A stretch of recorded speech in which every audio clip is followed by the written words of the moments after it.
అందుచేత బయలుదేరారు. సుగ్రీవుడు వేగంగా వెళ్ళిపోతున్నాడు. వెనకాతల రామచంద్రమూర్తి బయలుదేరారు, లక్ష్మణమూర్తి బయలుదేరారు, హనుమ బయలుదేరారు, నీలుడు బయలుదేరాడు, నలుడు బయలుదేరాడు.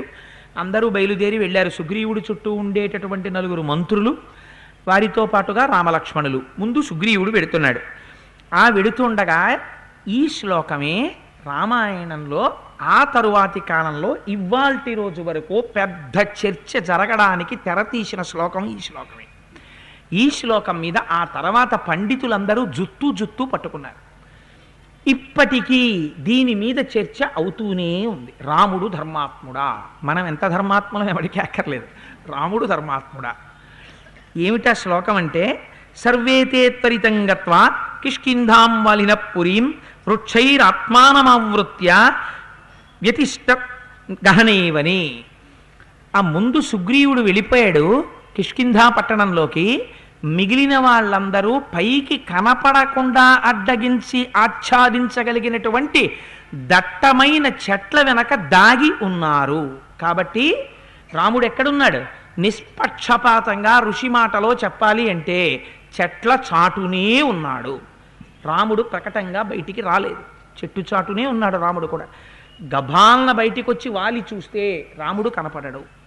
ఋషికి రాగద్వేషాలుండవు, ఋషికి అబద్ధాలు రాయవలసిన పనుండదు. రాముడు కదా అని చెప్పి పల్లకీలు పట్టుకోరు.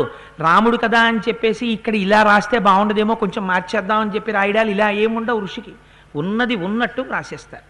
అందుకని వారు చెట్టు చాటునున్నారు. సుగ్రీవుడు పట్టణములోకి వచ్చాడు. వచ్చి ఏం చేశాడు అంటే పెద్ద రంకెలు వేశాడు, కేకలు వేశాడు, రమ్మన్నాడు, యుద్ధం చేస్తానన్నాడు. లోపలెక్కడో పడుకున్నావు వాలి రా అన్నాడు. ఈ మాటలు విని వాలి ఆశ్చర్యపోయాడు. అసలు నా పేరు చెప్తేనే భయపడి ఎప్పుడు ఋష్యమూక పర్వతం మీద మలయ పర్వతం మీద కూర్చుంటాడు కదా, వీడికి ఇవాళ ఏ ధైర్యం వచ్చిందిరా నన్ను పిలుస్తున్నాడు యుద్ధానికి అనుకున్నాడు.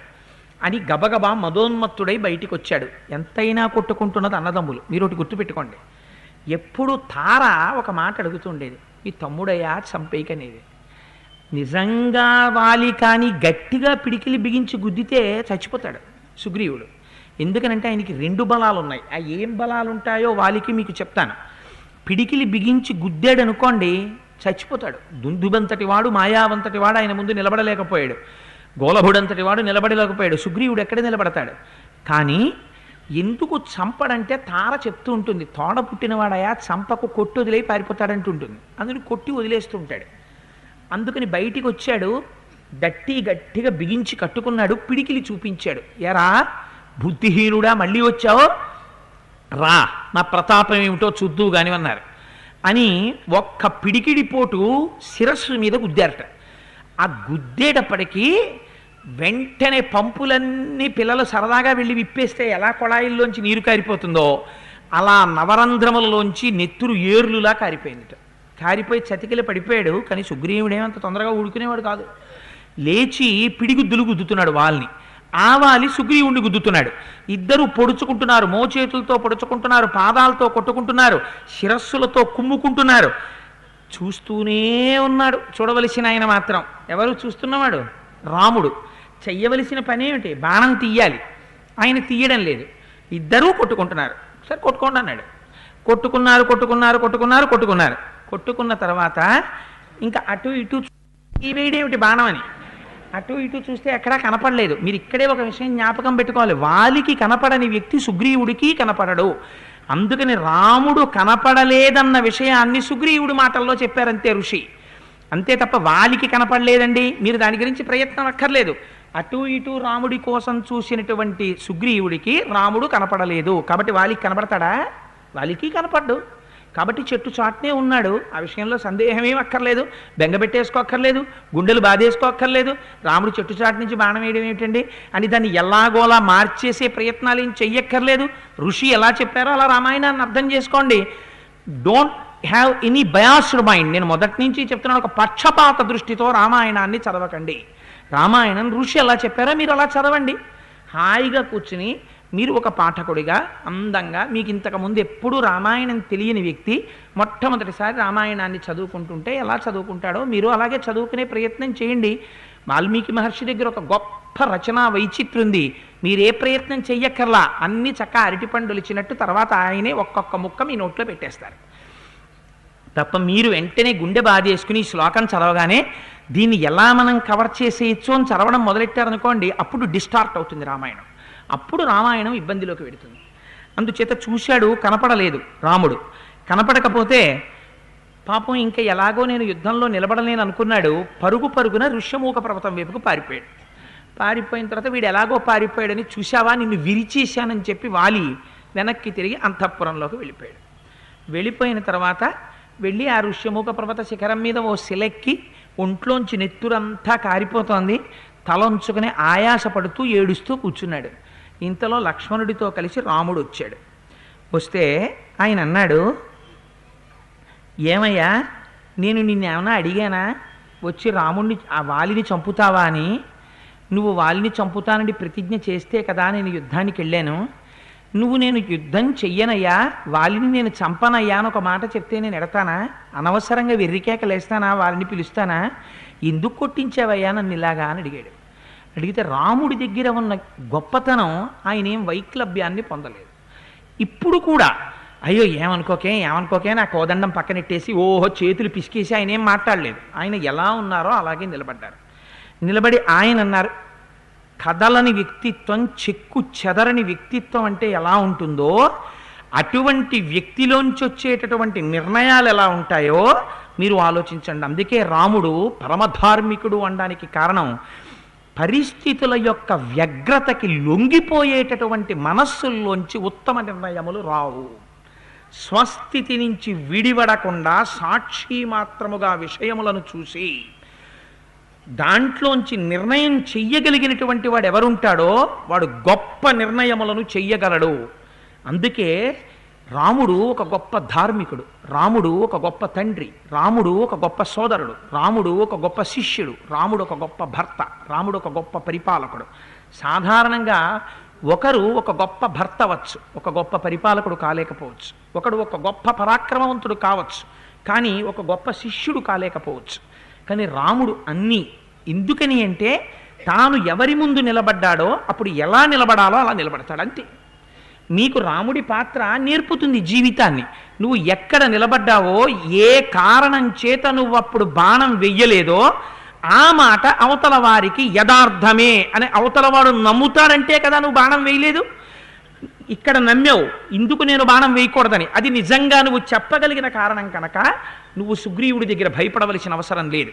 ఇది రాముడి క్యారెక్టర్ అంటే. ఎంత అందంగా ఆవిష్కరిస్తారో చూడండి. మనం చెప్పేటప్పుడు వ్యాఖ్యానంలో ఈ మాట చెప్పాలి, కానీ వాల్మీకి మహర్షి ఈ మాట అనరు, ప్రవర్తన చేత చెప్తుంటారు, మీరు అర్థం చేసుకోవాలి. ఓహో ఇదన్నమాట జీవితంలో నడవడం అంటే. నడువడి అంటే ఇలా ఉండాలన్నమాట. అంతేకాని వెళ్ళేటప్పుడు ఓహో లక్ష్మణుడితోటి హనుమతోటి సుగ్రీవుడు ఏమైనా అనుకుంటాడా, నేను వెళ్ళాక చెప్తాను, కొంచెం మీరు కూడా చెప్పండి, మీరు కూడా చూడండి, నిజంగా ఈ కారణం వల్ల నేను వేయలేదని హనుమంతుడితో చెప్పినట్టు ఎక్కడైనా చెప్పారా వాల్మీకి మహర్షి? చెప్పరు. ఇక్కడ నమ్మాలి. ఇది రాముడి యొక్క జీవితం. అందుకే రాముడిలో ఎన్నడూ తొట్టుపాటు ఉండదు.